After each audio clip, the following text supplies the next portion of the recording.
Good afternoon. I'm Reverend Dave Thompson. I'd like to welcome you back to our Civil Human Bible Study. So I'm a civil human minister, and what that means is that I focus my ministry on building human peace and common ground.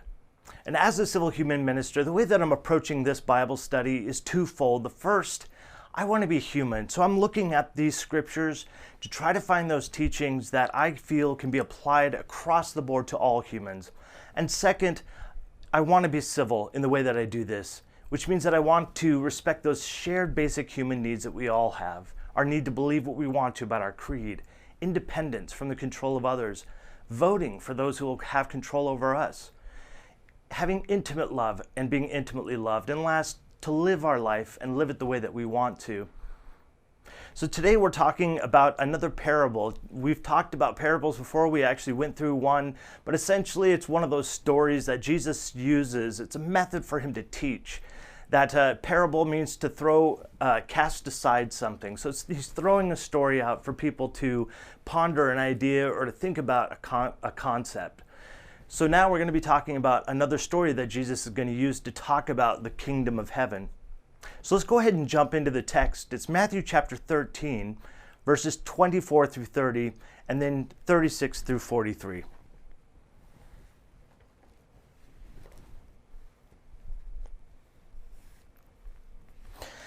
Another parable he put forth to them, saying, "The kingdom of heaven is like a man who sowed the good seed in a field. But while men slept, his enemy came out and sowed tares," which means weeds, that is not wheat. "His enemy came and sowed tares among the wheat and went his way. But when the grain had sprouted and produced a crop, then the tares also appeared. So the servants of the owner came and said to him, 'Sir, did you not sow good seed in your field? How then does it have tares?' He said to them, 'An enemy has done this.' The servants said to him, 'Do you want us then to go and gather them up?' But he said, 'No, lest while you gather up the tares, you also uproot the wheat with them.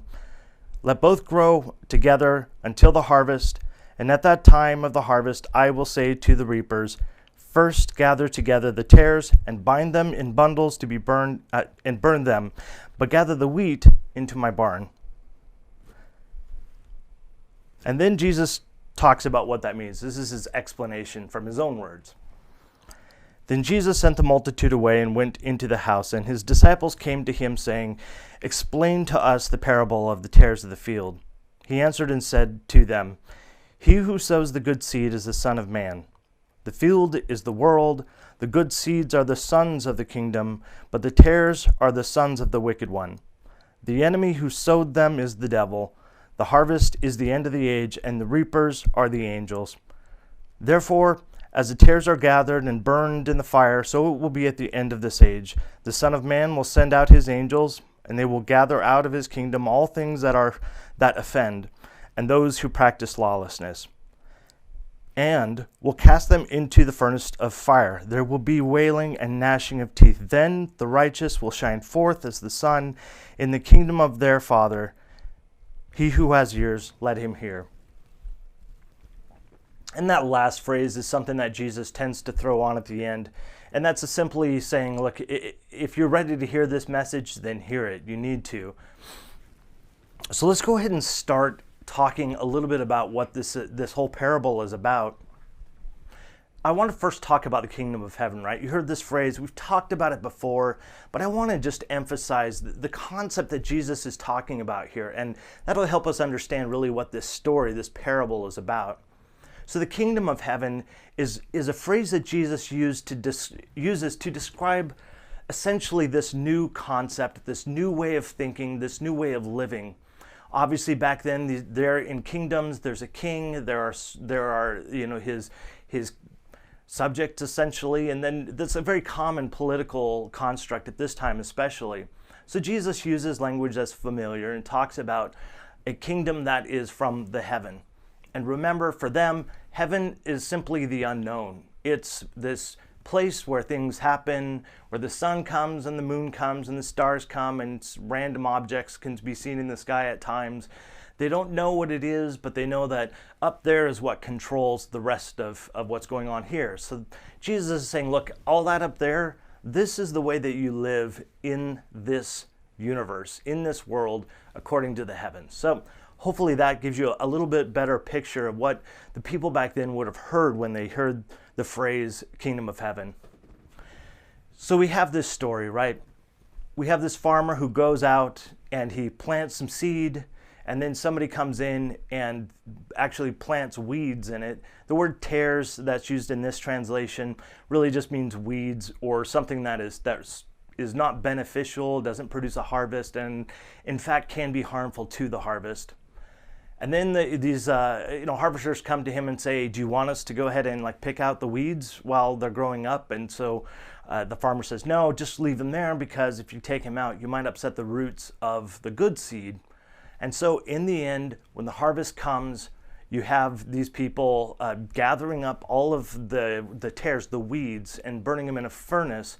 And then you have the harvest, essentially, the good seed, the good repercussions of good seed.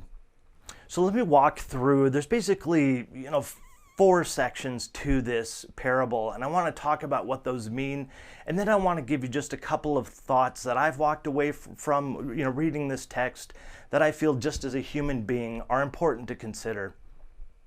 So the first thing Jesus talks about, and he actually translates the parable himself, but he mentions that this farmer plants this good seed. So what does this mean? Jesus is basically talking about his disciples. So he knows that he has to raise up individuals who have been taught how to follow the virtues of this new kingdom, this new way of living, which is being a peacemaker. It's being honorable, it's being humble, it's being compassionate. Those are the virtues of this way of living that creates a good person and a good life. And he plants them throughout the field. And the field he talks about is the world here. One thing I want to note, the Greek word here is cosmos, and it's a very specific word.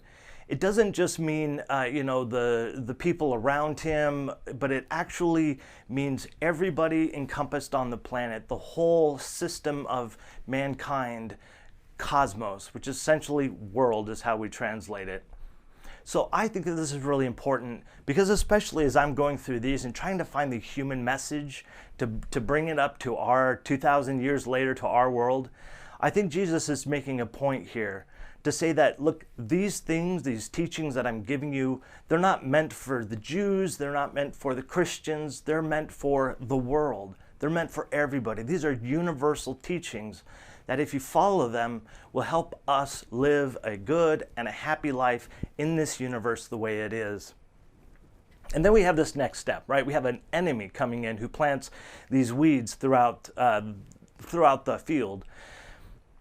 So it's important to point out that Jesus is referring to a very specific party that we have talked about a number of times and will continue to talk about, because they are very much a thorn in his side, and that is the Pharisees.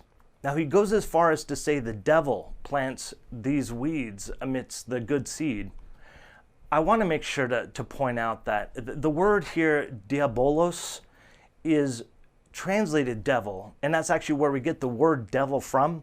But this word really just means the slanderer, one who casts aside. So it's dia, the word, and balo. Dia means to the other side, or crossing all the way across. And then balo, we've heard before, means to throw.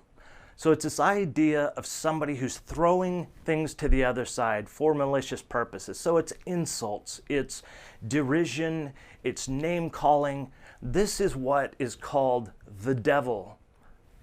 I want to emphasize this a little bit. Think about that. Especially those of us who come from religious backgrounds, or even particularly Christian backgrounds.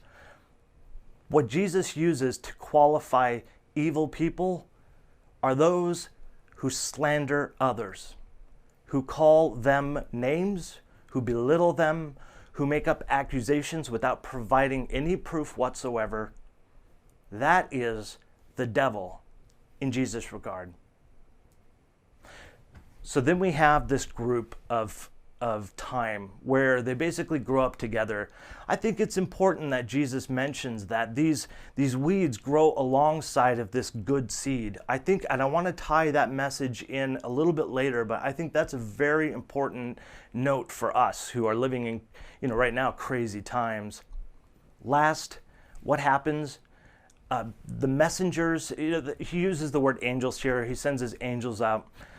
I don't know that I would probably translate it that. It has a bit of a supernatural feel, and it's not necessary to the text. And it also, this word angelos, where we get angel from, it simply means messenger, or somebody who brings a message, or somebody who is tasked to do something. So it simply could mean that there are people being sent out as messengers to gather up those weeds and to bundle them up. And then these weeds are thrown into the furnace. Jesus notes where there's weeping and gnashing of teeth. This is essentially a reference to the Gehenna that we have talked before. This is the lake of fire that they call it also in Jerusalem. It's outside of the temple wall, outside the city walls, and it's basically the garbage or refuse dump where there's always a fire, because that's how essentially they took care of garbage or refuse and those people who pass away and animals that pass away. Rather than burying them, they put them into a heap, and they would use a process of burning to take care of that. And that's what Jesus is referencing here. I don't think that it's necessarily connoting this concept of burning forever and ever. We'll talk about that a little later on down when we get to that issue in these scriptures.